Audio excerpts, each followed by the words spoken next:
The Young and the Restless spoilers shock Wednesday full episodes April 23, 2025 Holden Novak's calculated charm offensive from the moment Audra stepped into Newman Enterprises' gleaming lobby. She sensed something different about Holden Novak. Gone was the casual investigator's courtesy, in its place shone a predator's focus. On the surface, his approach was nothing more than friendly banter, an offer to fetch her coffee, a casual compliment on her new insider badge. But each smile carried a hidden double meaning. Tell me your secrets. Over the course of several chance run-ins, Holden masterfully staged encounters that felt spontaneous but were anything but. He cornered Audra by the water cooler under the pretext of discussing office renovations. He dropped by her desk ostensibly to ask about a spreadsheet error, while slipping in, "So, how are you finding Victor's management style? Any surprises I should know about?" Each time, his eyes flickered toward her nameplate, as if daring her to reveal more than corporate niceties. Audra, acutely aware of his probing but loath to appear defensive, met his questions with guarded courtesy.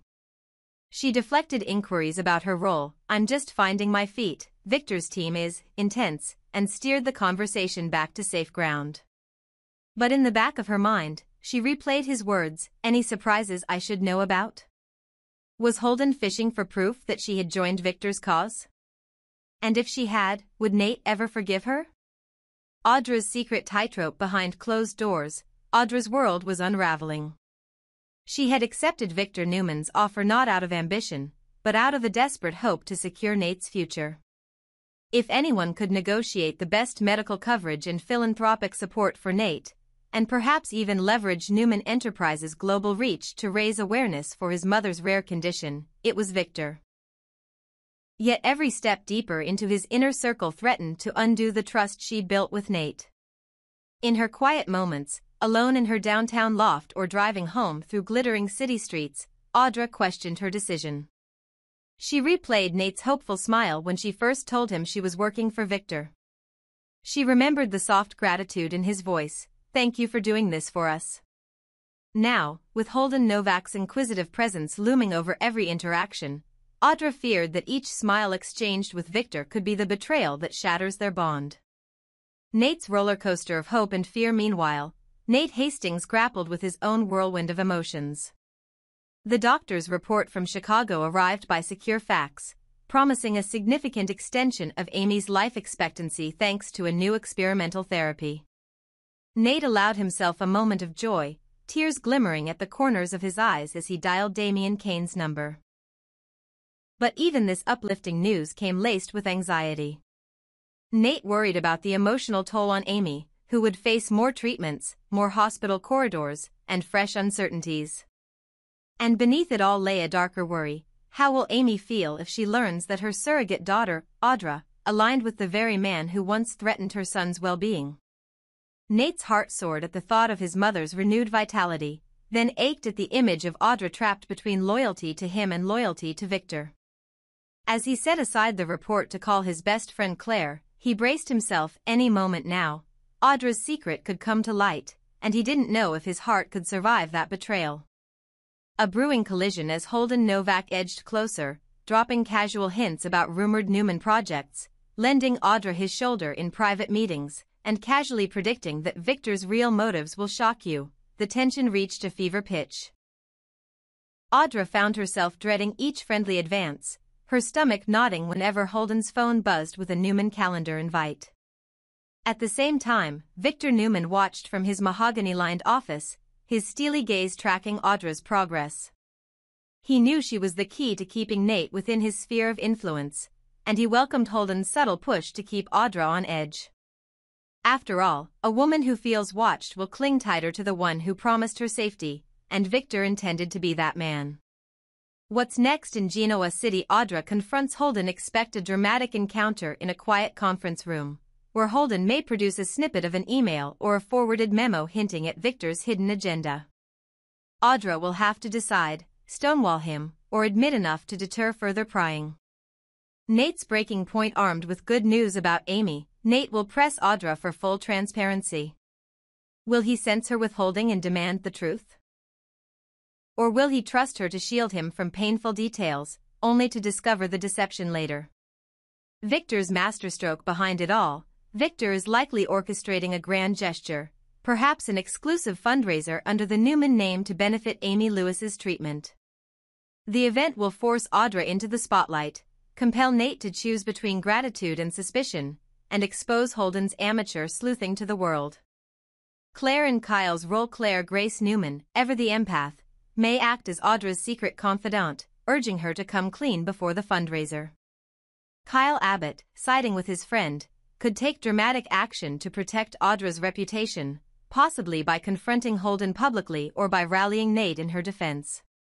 In Genoa City, alliances shift as quickly as the skyline at sunset. Audra's precarious dance between love and loyalty, Nate's hopeful resilience, Holden's relentless probing, and Victor's grand designs will collide in a crescendo of emotions that only the young and the restless can deliver. Stay tuned, because, in this town, every secret has a price, and every heart makes for high-stakes drama. The Young and the Restless is headed for an explosive confrontation, one that could shatter a fragile romance and reignite long-buried rivalries. At the center of it all, a stunning accusation from Holden Novak that threatens to unravel everything Audra Charles has built with Nate Hastings, and expose her darkest secret, whether it's true or not. Holden drops the bomb in a tense moment at Crimson Lights. Holden leans in, his voice barely above a whisper, yet every syllable dripping with venomous certainty. She had a child. With Tucker. They were a family, Nate. She's been lying to you, the whole time. The words hang heavy in the air, sending a chill down Nate's spine. It's not just the content of the claim, but the calculated confidence in Holden's delivery that makes it so dangerous. Holden doesn't offer proof, no photos, no documents, no names, just a knowing smirk and a deliberate pause, as if challenging Nate to ignore the intuition that's been nagging at him for months. Nate's growing suspicion. Truthfully, Nate has wondered. He's watched the glances between Tucker and Audra, the subtle nods, the private conversations that abruptly ended when he entered the room. He's questioned how they always seem to re-enter each other's orbits, conveniently aligned in purpose if not in title. And now, with Holden's revelation echoing in his mind, the pieces threaten to fit together in a way Nate can no longer ignore. Why now? Nate wonders, heart pounding. Why tell me this? And what if it's true? He tries to think logically, but emotion clouds everything. Audra's recent closeness with Victor, her shifting loyalties, her secretive glances at her phone, suddenly, it all feels suspect. Could it be true that she's playing him, stringing him along while maintaining an unspoken pact with Tucker McCall? Audra, deceiver or target? But Holden Novak is no saint. Nate knows that too. The man is slick, strategic, and well-versed in psychological warfare. This could all be a lie, carefully constructed to isolate Audra and destroy the only genuine bond she's tried to build. Holden might be jealous, or working for someone who has a vested interest in breaking Audra and Nate apart. Nate replays Holden's words again, she had a child. They were a family. Is Holden referring to a child born and hidden years ago? A pregnancy that Tucker helped conceal? Or worse, a child still out there, completely unknown to Nate? His mind reels with questions. Did Audra lose the child? Was there adoption involved? Does Tucker know about it too? Why hasn't Audra ever mentioned it? And then the hardest question of all, if she did lie, could he ever trust her again? The confrontation begins later that evening. Nate sits on the balcony of his penthouse, the city lights blurring behind him. Audra arrives, cheerful, holding 2 glasses of wine, unaware of the storm she's walking into. Nate takes the glass but doesn't sip. His tone is quiet, steady, but cold. Audra, he begins. I need to ask you something. Something serious. She pauses, sensing the shift in his energy. What is it? He locks eyes with her. Did you ever have a child, with Tucker McCall? Her breath catches. She doesn't answer right away. In that stillness, in that beat of hesitation, Nate's world starts to tremble. What, she finally says, the word sharp but not defensive. Where is this coming from? Nate's voice grows firmer. Just answer me. I want the truth. I deserve that much, don't I? What happens next? Now, all eyes turn to Audra. This is her turning point. Will she deny everything outright? Will she confess to something, anything, to earn Nate's trust back? Or will her silence say more than words ever could? And what if Holden was lying? If this was just a masterstroke of manipulation to paint Audra as a deceiver and push Nate away? In that case, Nate may have played directly into Holden's hands, destroying the one woman who may have truly loved him, all because of a whisper laced in poison. One thing is clear, the coming days will change everything for Nate and Audra. If the truth comes out, whether it's betrayal or a cruel rumor, trust will be broken, hearts may be shattered, and Tucker McCall might just find himself dragged back into the spotlight whether he likes it or not. In Genoa City, secrets never stay buried forever. And sometimes, the most dangerous lie is the one told with just enough truth to make it believable. Sally slipped into the sleek lounge of the Genoa City Athletic Club just as Billy Abbott was pacing by the cardio machines, phone pressed to his ear. He ended the call and turned, forcing a tight smile. Sally, thank God you're here, he admitted, rubbing the back of his neck. It could blow up at any moment. Sally perched on a nearby bench, smoothing the hem of her blouse. You sounded panicked, she said softly. What happened? Billy ran a hand through his hair. If Daniel walks away, Phyllis will follow. They're a package deal now, and without their combined creative energy, my entire launch plan falls apart. He let out a long sigh. I need a plan B. Sally tilted her head. Don't you already have one? He shook his head, vulnerability flickering in his eyes. I'm working with Phyllis, who's brilliant, but she and Daniel have their own issues. I don't know who else I can trust. His gaze landed on Sally. You. Her breath caught. Me? Yeah, he said, stepping closer. You've got your fashion instincts, your eye for trends. I need someone reliable, someone who understands the stakes. Sally's heart pounded. She'd always admired Billy's passion for design, but she'd kept her own ambitions modest, fearing she'd never measure up. Now he was handing her the reins of his fallback plan. She bit her lip. I'll do my best, she murmured, even as doubt curled in her stomach. But you know fashion isn't all spreadsheets and marketing pitches. Billy offered a lopsided grin. I know. That's why I picked you.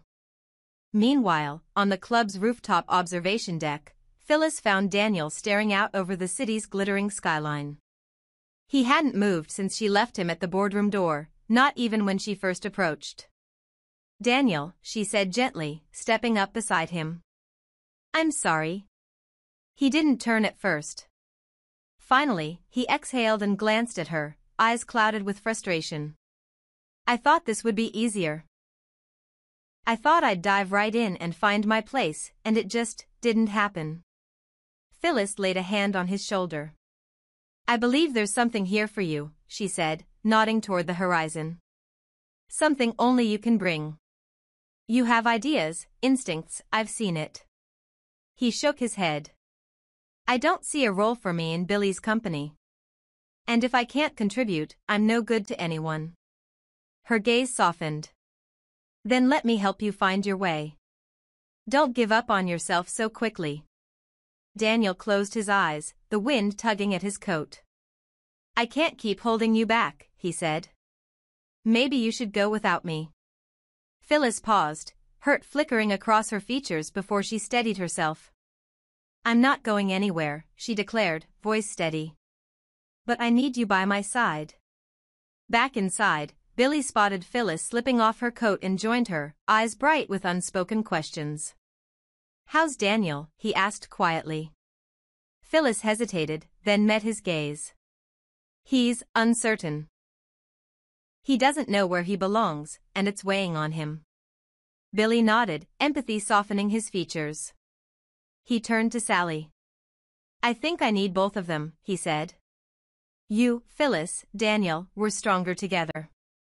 Sally's pulse fluttered. So what's next? Phyllis exchanged a glance with Daniel, who gave a slow, reluctant nod. We brainstorm, she said, voice firm. But first, we decide who does what, where each of us fits best. Daniel took a deep breath, then squared his shoulders. I'll give it another shot, he said, surprising himself with the conviction in his voice. I want to be part of this.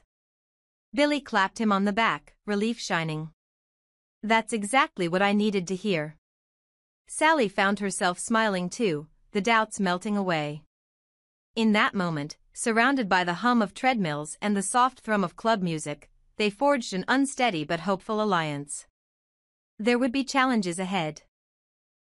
Phyllis's fierce loyalty, Billy's high expectations, Daniel's wavering confidence, and Sally's self-doubt. But together, they would build not just a backup plan, but a shared vision, proof that sometimes the best strategy is believing in each other, even when the path forward feels uncertain.